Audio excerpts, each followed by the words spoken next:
Resident Evil is back with the latest remake from Capcom, this time in the form of Resident Evil 3 Nemesis in what many would argue is more of a reboot than a remake. To celebrate the release of the game, today we're going to be taking a look at 5 things you might not know in the RE3 remake, including references to the original, Easter eggs, helpful tips, and an alternate bad ending. So sit back and enjoy 5 things you might not know in Resident Evil 3 Remake. Did you know that you can obtain bonus items for downing Nemesis? Whenever Nemesis appears, you can be forgiven for having the urge to run, as this behemoth packs a powerful punch that distills fear into players every time he shows up, especially early on. Should you be feeling brave though and decide to take on Nemesis head on during the first 2 encounters, then should you deal enough damage and cause him to drop down to one knee, then this will see the monster drop special supply crates containing some very useful additions. During the first encounter, which takes place after restoring power to the subway substation, if you manage to deal enough damage and down Nemesis, you'll be rewarded with an extended magazine for the handgun. The second encounter takes place on the way back to the Kite Brothers railway building after programming the train's route, with this encounter rewarding the player with a handgun moderator for successfully downing Nemesis. Did you know that the Resident Evil 3 remake finally answers how Resident Evil 2's Marvin got infected? After switching focus to Carlos, as he makes his way to the RPD building, we come across a cop fighting off a zombie outside of the building entrance, only to see them get bit before they're able to make it inside.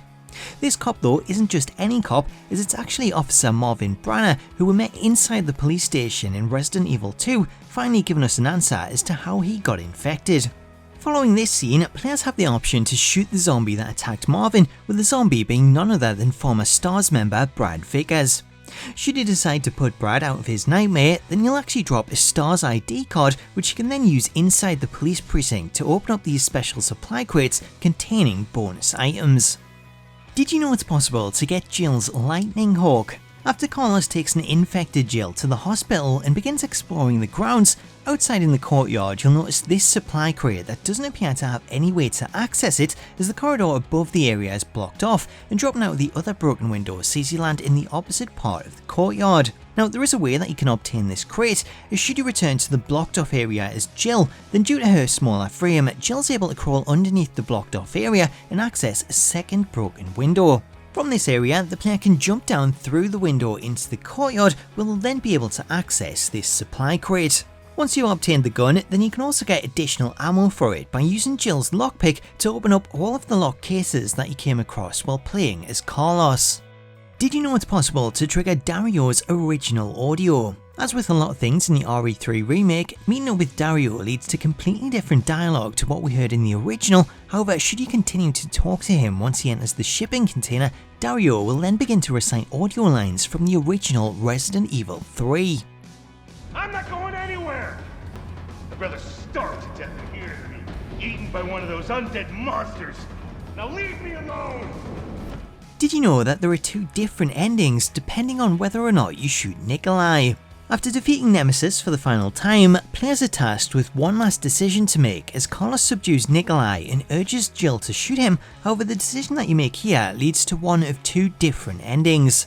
Should you decide to do as Carlos says and shoot Nikolai, then this will lead to the true ending as Jill and Carlos leave him behind to suffer the oncoming missile. However, should you decide not to shoot Nikolai, then this leads to this alternate bad ending in which Nikolai breaks free and does what Jill didn't.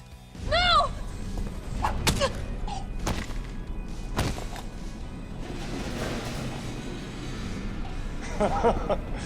Knew you couldn't pull the trigger.